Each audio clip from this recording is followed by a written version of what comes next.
함께 나누실 하나님의 말씀은 본문을 조금 바꾸죠.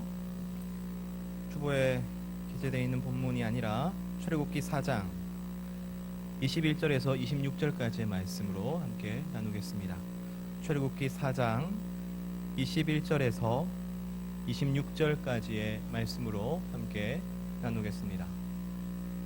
함께 교독하시겠습니다. 제가 먼저 읽습니다. 여호와께서 모세에게 이르시되 내가 애굽으로 돌아가거든 내가 내 손에 준 이적을 바로 앞에서 다 행하라. 그러나 내가 그의 마음을 완악하게 한즉 그가 백성을 보내주지 아니하리니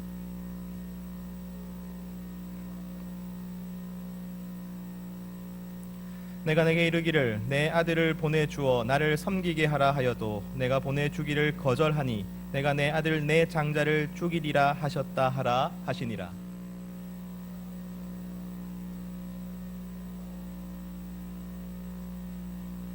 십보라가 돌칼을 가져다가 그의 아들의 포피를 베어 그의 발에 갖다 대며 이르되 당신은 참으로 내게 피 남편이로다 하니 함께 읽겠습니다. 여호와께서 그를 놓아 주시니라.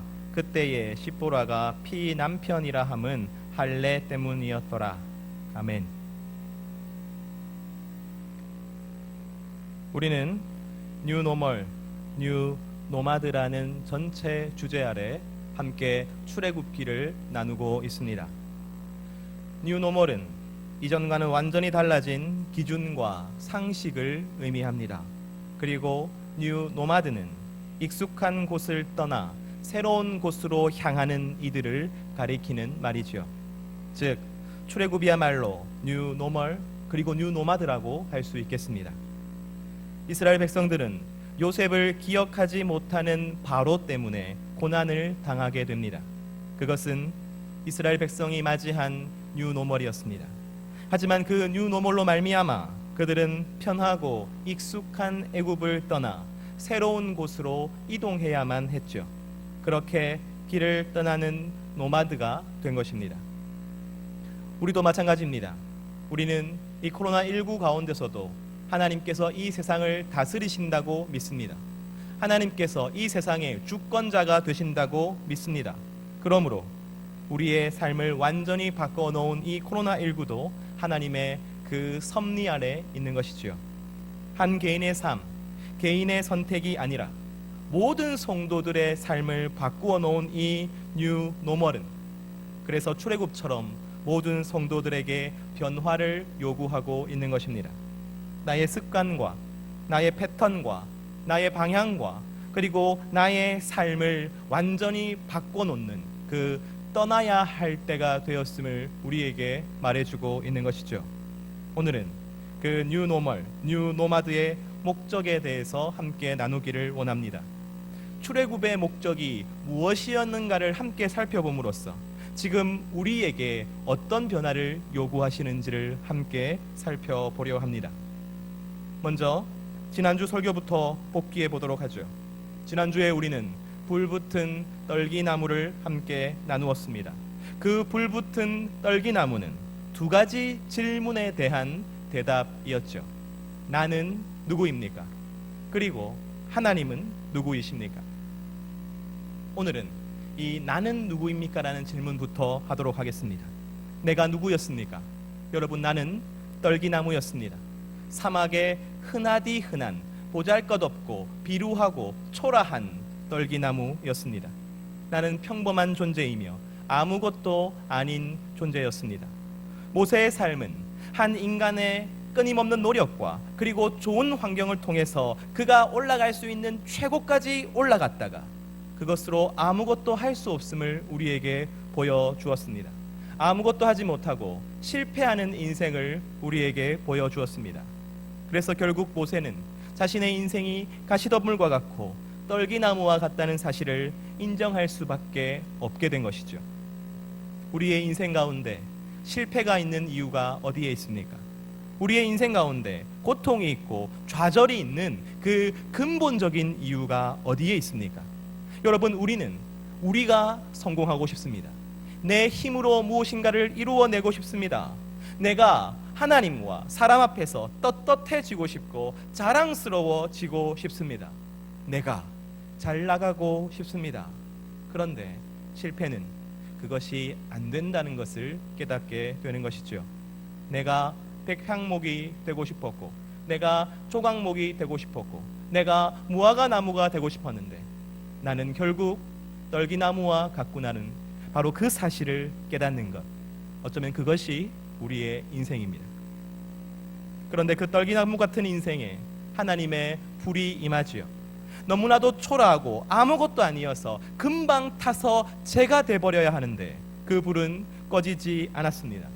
왜냐하면 그 불은 스스로 탔기 때문입니다. 하나님이 함께 하시는 사람은 이 불타는 떨기나무와 같았습니다.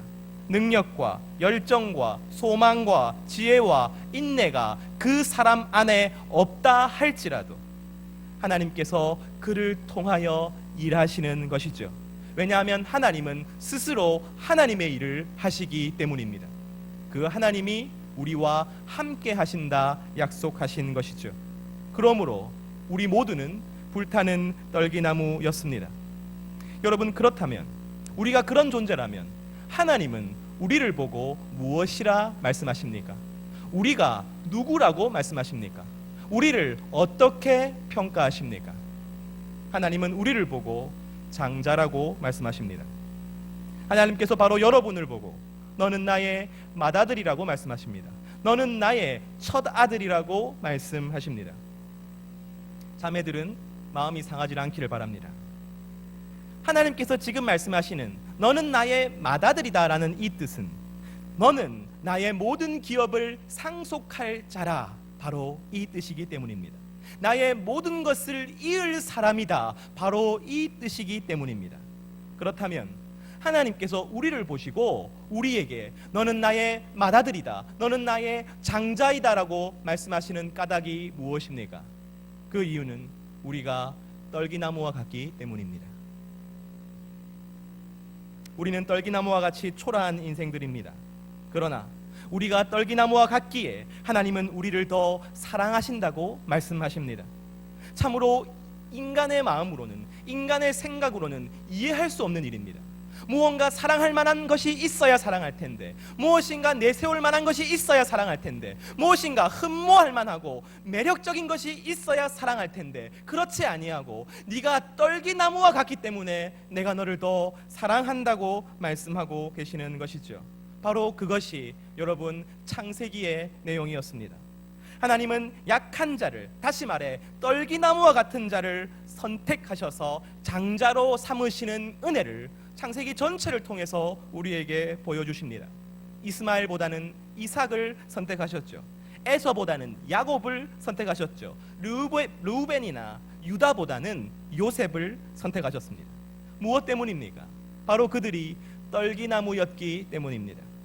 그들은 하나같이 약하고, 그리고 어리석고, 그리고 미숙하고 어려운 환경 가운데 있었으며 고난을 겪었습니다. 그런데 하나님이 그들을 장자로 삼으셨습니다. 그들을 약속의 자녀가 되게 하셨습니다. 떨기나무의 불로 임하셔서 그들을 영영이 떠나지 않으셨습니다. 그리고 오늘 이스라엘 백성들을 너희는 나의 장자라고 말씀하시는 것이죠. 그 이유가 무엇입니까? 여러분, 이스라엘 백성이야말로 진실로 떨기나무와 같았기 때문입니다. 신명기 7장 6절에서 7절 말씀 함께 읽습니다. 시작.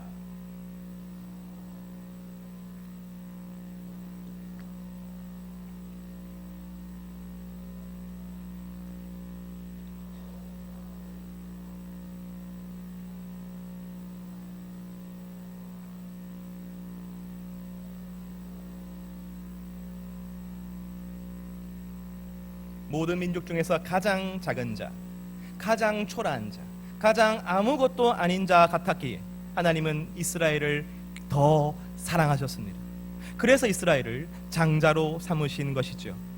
사랑하는 청년 여러분, 이 시간 나의 삶이 더 초라해지고, 나의 삶이 더 힘들어지고, 나의 삶이 더 아무것도 아닌 것처럼 될 때, 바로 그때 하나님의 사랑이 더욱더 여러분에게 많이 쏟아질 것입니다. 하나님께서 여러분을 더욱더 사랑하실 것입니다. 다른 이유가 아니라, 여러분이 무엇인가를 잘해서가 아니라, 여러분과 무엇인가 뛰어나서가 아니라, 오직 여러분이 하나님 앞에서 연약하게 되었기 때문에, 떨기나무와 같게 되었기 때문에 하나님이 여러분을 더 사랑하실 것입니다. 너는 나의 맏아들이다, 너는 나의 첫 아들이다. 바로 이것이야말로 떨기나무와 같은 우리를 향하시는 하나님의 절절한 사랑 고백인 것이죠. 제가 이렇게 장자의 이야기를 길게 하는 까닭이 있습니다. 출애굽의 목적이 바로 이 장자와 관련이 있기 때문이죠. 출애굽기 4장 22절에서 23절 말씀 함께 읽습니다. 시작.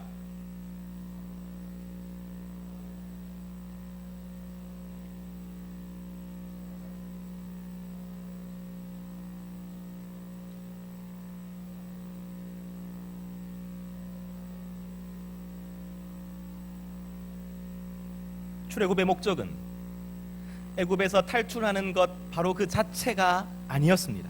또 다른 목적이 있었습니다. 이스라엘 백성들이 자유를 찾게 되는 것, 그것이 출애굽의 목적이 아닙니다. 이스라엘 백성이 행복하게 되는 것, 그것도 출애굽의 목적이 아닙니다. 출애굽의 목적은 이스라엘이 하나님의 장자인데, 이스라엘의 장자는 하나님을 섬겨야 하는 것이죠. 하나님의 장자는 하나님을 섬기는 것이 그 장자됨이었습니다. 그것이 장자의 의무였고, 그것이 장자의 삶이었지요. 그런데 지금 이스라엘 백성들이 애굽 안에서 하나님을 섬기지 못하고 있습니다. 지금 이스라엘 백성들은 장자답지 못한 것입니다. 그러므로 하나님은 이들로 하여금 장자의 의무를 다하는 백성이 되게 하려고, 장자답게 살게 하려고, 바로 그 이유 때문에 출애굽을 시키려 하시는 것이죠. 사랑하는 청년 여러분, 하나님은 야곱의 12아들 모두를 이스라엘의 조상으로 삼으셨습니다. 하지만 장자는 단 한 명입니다. 그 한 명이 하나님의 역사를 이끌어가는 것입니다. 출애굽 당시에 이스라엘 백성들이 애굽에서 나올 때 요셉의 유고를 들고 나옵니다. 애굽에 르우벤도 묻혔습니다. 유다도 묻혔습니다. 베냐민도 묻혔습니다. 그런데 그들의 유골은 언급하지 않습니다. 왜냐하면 하나님 나라 소명은, 그 소명을 이어가는 장자는 요셉이기 때문입니다. 요셉과 나머지 형제들은 구별되는 것이죠. 여러분 기억하십시오. 장자는 언제나 구별됩니다. 하나님은 에서도 사랑하셨습니다. 하나님은 이스마엘도 사랑하셨습니다. 그래서 하나님은 그들을 축복하셨습니다. 그들은 아주 큰 민족의 조상이 되었죠. 다른 형제, 다시 말해 하나님의 그 장자였던 야곱이나 하나님의 장자였던 이삭이 후손이 없어서 쩔쩔매고 있을 때 그들은 이미 족장이 되어 있었습니다. 여러분, 그들이 많은 축복을 받았지만, 하지만 그들은 장자가 아니었습니다. 하나님의 선택받은 사람이 아니었습니다. 하나님은 언제나 장자와 그렇지 않은 자를 구별하십니다. 그래서 장자가 아닌 이들이 세상과 동화되어 버릴 때에 하나님은 언제나 그의 장자를 세상에서 떼어내셨습니다. 왜냐하면 장자는 하나님의 기업을 상속받아야 하고 하나님의 그 나라를 이끌어가야 하는 존재가 되어야 했기 때문이죠. 장자야말로 특별한 소명과 엄중한 꿈을 가지고 있었기 때문입니다. 여러분, 에서의 자손들은 세상과 구별되지 않았습니다. 이스마엘의 후손들도 세상과 구별되지 않았습니다. 그들은 이 세상에서 세상과 똑같이 성공하고 세상과 똑같이 누리고 그리고 세상과 똑같이 살아갑니다. 때로는 세상에서 그들이 더 떵떵거리며 잘 사는 것만 같습니다. 하지만 하나님의 장자는 세상보다 더 성공하는 사람을 가리키는 것이 아니라 장자다운 삶을 살아내는 것을 말합니다. 장자로서 구별된 삶을 살아내는 것을 말합니다. 그런데 지금 하나님의 장자인 이 이스라엘 백성들이 애굽 안에서 애굽과 똑같이 살고 있는 것이죠. 세상 안에서 세상과 똑같이 살고 있는 것입니다. 그래서 하나님은 그 이스라엘 백성 나의 장자를 끌어내어서 나의 장자답게 살게 하겠다, 나의 장자로서 구별되게 만들겠다, 바로 그것이 출애굽의 목적인 것입니다. 단순히 애굽의 압제에서 벗어나 편안하게 사는 것이 출애굽의 목적이 아닙니다. 종의 신분에서 벗어나 그들로 하여금 자유를 만끽하게 해주려는 것이 출애굽의 목적이 아닙니다. 장자답게 살게 하는 것, 장자의 긍지와 장자의 자랑스러움과 그리고 장자의 책임을 동시에 가지고 장자답게 살아가게 만드는 것, 바로 그것이 출애굽의 궁극적인 목적인 것이죠. 하나님께서 모세를 80년간이나 단련시키시고 또한 이스라엘 백성들을 그 엄중한 고난 가운데로 밀어넣으시고 온 이 고대 근동의 역사를 움직여 가신 까닭이 무엇입니까? 그것은 나의 장자를 장자답게 구별시키려 하심입니다. 하나님께서 여러분의 삶을 이토록 꼬이게 만드시는 이유가 무엇입니까? 한국 교회를 이렇게 고난 가운데 밀어넣으시는 이유는 또 무엇입니까? 이 세계가 코로나19로 인하여 이렇게 고통 가운데 신음하는 이유는 또한 무엇입니까? 저는 어쩌면 동일한 것이라고 생각합니다. 장자인 성도들을 구별시키려 하심인 것이죠. 구약 성경에서의 장자가 지금 우리에게는 바로 성도입니다. 예수를 믿는 바로 여러분들이 하나님의 장자가 된 것이죠. 그렇다면 여러분, 질문 드리겠습니다. 여러분이 사는 그 세상 가운데 여러분은 얼마나 장자로서 구별되어 살아가고 계십니까? 여러분 친구와의 관계 가운데, 학교에서, 직장에서, 가정에서, 여러분의 동료와 여러분의 가정, 여러분의 가족 가운데 여러분은 얼마나 성도로서 구별되어 살아가고 계십니까? 하나님을 사랑하고 이웃을 사랑하되 내가 예수를 믿는다는 것을 모든 사람이 다 알 수 있고 나의 삶의 태도와 말과 행동과 그리고 그 선택에 있어서 믿지 않는 사람들과 확연히 다른 마지로서, 맏아들로서, 장자로서의 그 삶을 살아가고 계십니까? 어쩌면 하나님께서 내 삶을 흔드시는 이유는 지금 나를 장자답게 만들어 가시려는 것은 아닙니까? 사랑하는 청년 여러분, 예전에는 우리가 똑같이 살 수 있었습니다. 제가 재미있는 이야기를 들었습니다. 한 청년이 회사에 들어갔습니다. 동료랑 친해졌습니다. 하루는 이야기를 하고 있는데 그 동료가 이렇게 이야기하는 것이죠. 형도 교회 다녔어요? 저 전혀 몰랐어요. 형, 저도 교회 다녀요. 응? 너도 교회 다닌다고? 나는 네가 교회 다니는 줄 전혀 몰랐는데? 알고 보니 이 두 명 다 모태신앙이고 교회를 엄청 잘 다니는 사람들이었습니다. 여러분, 무슨 말입니까? 지금 우리의 삶이 실제로는 예수 믿는다는 사실을 전혀 드러내지 않고도 아무 문제 없이 살 수 있는 세상이었다는 것이죠. 예수 믿는 성도이든 예수를 믿지 않는 사람이든 똑같아 보이는 세상에서 우리는 살았습니다. 그런 세상에서 우리가 좋은 성도라면 이렇게 살아야지 생각할 때 어떤 모습을 생각하십니까? 정직한 것입니까? 성실한 것입니까? 사람들에게 친절하게 대하고 불쌍히 여길 줄 알고 배려심이 넘치는 사람입니까? 예수 믿는다면 이렇게 살아야지, 착하게 살아야지. 그런데 문제는 예수 믿지 않는 사람들도 그렇게 살잖아요. 예수 믿지 않았어도 그렇게 살 사람들이었잖아요. 그렇다면 도대체 우리가 예수 믿는다는 것은 어떻게 드러나고 있습니까? 우리가 성도라는 사실은, 우리가 장자라는 사실은 어떻게 구별되고 있었습니까? 어쩌면 몰래 식사기도 5초 할 때 내가 성도임을 드러내었던 것은 아닙니까? 괜히 술자리 가면 불편하니까, 괜히 꽉 막힌 사람 취급받기 싫어서 그렇게 내가 예수 믿고 있다는 것을 불어 말하지 않았던 것은 아닙니까? 그렇게 세상과 똑같이 살아가던 우리는, 여러분이 성도가 아니라는 말이 아니라 성도와 세상이 구별되지 않았던 세상 가운데 살아가던 우리는 코로나19로 인하여 뉴노멀을 맞이하였습니다. 그리고 이 시대는 예수 믿는다는 것을 강제로 드러내게 합니다. 실제로 교회에 가려거든 알아서 2주간 집에서 자가 격리하라고, 오지 말라고, 그런 압박을 받는 성도가 실제로 우리 교회 안에 계십니다. 저는 코로나19 이후에 한국 사회가 더욱더 예수 믿느냐, 그리고 그 사실을 경원시하게 될 것이라고 생각합니다.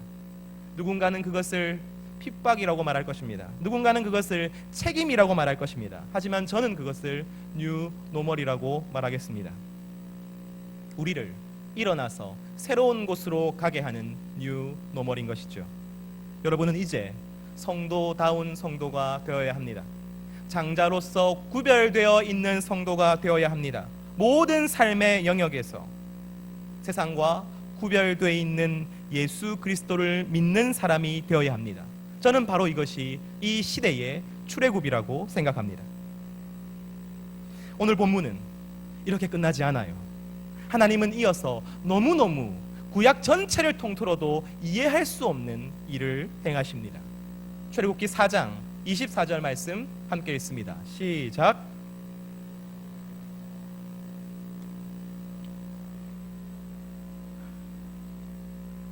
하나님께서 길에서 모세를 만나 그를 공격하십니다. 여러분, 하나님이 모세를 죽이려 하십니다. 불꽃 가운데 그를 부르시고 그에게 소명을 주시고 한사코 못한다는 모세를 설득하시고는 지금 바로에게 가서 나의 장자를 불러내어라라고 말씀하셨으면서 바로 이어서 여러분, 하나님이 모세를 죽이려 하셨습니다. 이것이 얼마나 말도 안 되는 이야기입니까?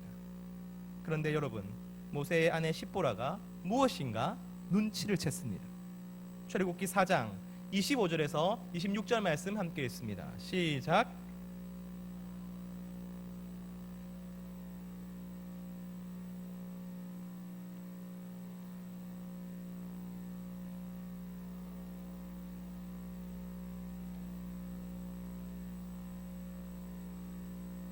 재빨리 십보라는 아들의 포피를 베어 모세의 발에 갖다 대었습니다. 이 구절은 해석이 좀 필요합니다. 포피를 베는 것은 할례를 말합니다. 할례란 남성의 생식기의 표피를 둥글게 잘라내는 것을 말합니다. 그리고 본문에서 모세의 발이라고 나왔죠. 실은 모세의 생식기를 완곡하게 부드럽게 표현하는 표현입니다. 즉 이 구절은 모세의 아이뿐만 아니라 모세도 할례 받지 않았다는 것을 우리에게 보여주고 있는 것이죠. 십보라가 아이에게 할례를 행하고 그리고 이 할례 또한 모세의 것이 되어야 함을 보여주고 난 뒤에야 하나님은 모세를 놓아주십니다. 26절은 이 모든 것이 할례 때문에 일어난 사건이라는 것을 우리에게 보여주죠. 할례란 생명의 근원을 쪼개는 것을 의미합니다. 그래서 이제 내 안에 생명의 근원이 없다는 것을 고백하는 것이죠. 오직 하나님께서 나의 생명의 근원이 되신다는 것을 고백하는 것입니다. 나는 떨기나무인 것이죠. 그런데 불이 내게 내려와서 나를 태우는 것이 아니라 하나님 스스로 태우시는, 바로 그것이 할례가 나타내는 장면인 것입니다. 살을 잘라낸 상처의 그 흔적이 평생을 가듯이 하나님께서 내가 너와 언약을 맺어서 너를 떠나지 않겠다고 하시는 이 언약을 기억하게 만드는 것입니다. 할례란 장자된 표식이자 장자의 상징이었습니다. 그러므로 이스라엘 백성이라면 누구든지 난지 8일 만에 할례를 행해야 했던 것이죠. 창세기 17장 12절 말씀 함께 읽습니다. 시작.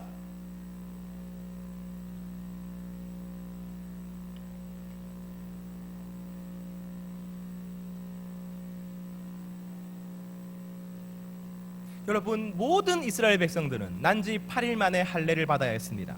그런데 모세는 애굽의 왕실에서 자라났죠. 그리고 그 전에는 들키지 않도록, 울음을 울지 않도록 숨어 있어야 했습니다.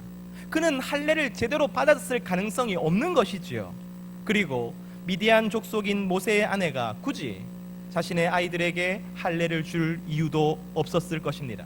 그래서 그 오랜 시간 동안 모세는 할례를 받지도 않았고 자녀에게 할례를 행하지도 않았습니다. 아니, 그래도 그렇지 어떻게 할례 때문에 사람을 죽일 수 있단 말입니까? 그것도 하나님이 선택하시고 부르시고 소명을 주신 모세를 죽일 수 있다는 말입니까? 그 이유가 무엇입니까? 여러분, 모세가 이끌어야 되는 이 출애굽이야말로 장자답게 남게 만드는 일이기 때문입니다. 장자를 구별시키는 일이기 때문입니다. 그런데 모세가 장자로서 구별되어 있지 않은 것이지요. 하나님께서 모세를 사랑하십니까? 그렇습니다.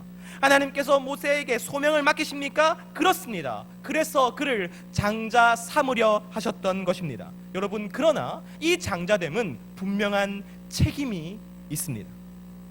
하나님은 그를 죽이려 하심으로 이 소명이 얼마나 무겁고 엄중한 것인지를 그에게 가르쳐 주시는 것이죠. 장자된다는 이 사실이 얼마나 두렵고 떨리는 것인지를 가르쳐 주고 있는 것입니다. 내가 이 세상과 너를 구별시키고 이 세상과 이스라엘 백성들을 구별시켜서 장자 삼는 것이 얼마나 위대하고 얼마나 가치 있는 일인가를 지금 모세에게 알려주고 있는 것입니다. 하나님의 장자가 된다는 것은 하나님께서 그저 내 모든 일에 함께 하셔서 나를 도와준다는 의미가 아닙니다.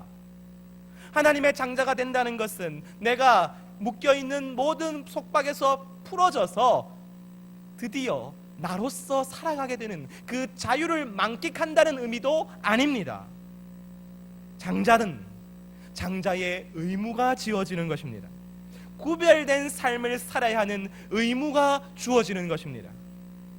예수를 믿는다는 것은, 여러분, 예수님이 내 삶을 도와주셔서 내가 어려운 일이 있을 때 잘 이겨낼 수 있게 해주는 것을 뜻하지 않습니다. 때로는 홀로 내버려져 있는 것 같은 그 서운함이 내 안에 있지 않습니까? 혹은 그 힘듦 가운데도 지금 오늘 어떻게든 예배에 나와서 하나님 은혜 받아보겠다고 앉아있는 이 자리에 성도가 계시지는 않습니까? 예수를 믿는다는 것은 언제나 내 삶에 기쁨이 있고 즐거움이 있고 마침내 성취가 있을 것이라는 것을 말하는 것이 아닙니다. 예수를 믿는다는 것은 내가 모든 순간을 통해서 장자다워진다는 것을 의미하는 것입니다. 하나님의 맏아들, 성도답게 살 수 있게 된다는 것을 말하는 것입니다. 우리는 점점 세상과 구별되어질 것이며 우리는 점점 성도로서의 그 긍지와 책임을 동시에 가지고 살아가는 사람이 될 것입니다. 바로 이것이 장자됨입니다. 하나님께서는 출애굽을 하실 때에 바로 그 시작에 장자다운 모습을 가지지 못하고 그 책임을 중하게 여기지 못했던 모세를 공격하심으로 이 소명이 얼마나 가치 있는 것인가를 우리에게 보여주고 계시는 것이죠. 이것이 너무나도 가치 있는 일이기 때문에, 이것이 너무나도 소중한 일이기 때문에, 이것이 너무나도 위대한 일이기 때문에 하나님은 장자에게, 성도에게 책임을 요구하십니다. 저는 코로나19로 인해 우리의 성도됨이 이제 드러나야 할 때가 되었다고 믿습니다. 하나님께서 그것을 원하신다고 믿습니다. 지금 우리가 살아내야 될 삶은 세상과 구별되어서 성도된 그 삶을 우리는 지금 나아가야 하는 것이죠. 그렇다면 여러분, 지금 하나님 앞에서 대답하십시오. 여러분은 얼마나 세상과 구별되어 있습니까? 여러분의 삶의 현장 가운데서 예수를 믿지 않는 사람과 여러분은 얼마나 다르게 말하고 얼마나 다르게 행동하고 얼마나 다르게 선택하고 있습니까? 여러분은 세상에 있는 그 사람들과 다른 것을 욕망하고 있습니까? 세상에 있는 다른 사람들과 전혀 다른 것을 두려워하고 있습니까? 여러분은 어떻게 이 세상과 구별되어 살아가고 계십니까? 만약 그렇지 않다면 지금 우리에게 필요한 것이 이 출애굽이 아닙니까? 성도를 성도답게 구별시키시는 것, 바로 그 하나님을 발견하시는 오늘 이 예배의 시간 되시기를 간절히 소원합니다. 오늘 여러분이 있는 그 삶의 자리에서 세상과 구별되겠다 다짐하시는 이 예배의 시간이 되시기를 간절히 소원합니다. 이 시간 함께 기도하겠습니다. 주님, 내가 성도됨의 의미를 무겁게 여기게 하소서. 또한 내가 성도다운 성도로서 세상과 구별되게 살아가게 하여 주시옵소서. 이 시간 함께 주님 앞에 기도드리겠습니다. 기도합니다. 하나님 아버지, 시간 주님께 나아갑니다. 우리를 불쌍히 여겨 주시옵소서. 우리를 긍휼히 여겨 주시옵소서. 하나님, 이 시간 먼저 주님 앞에 기도드리는 나를 장자 삼으신 맏아들 삼으신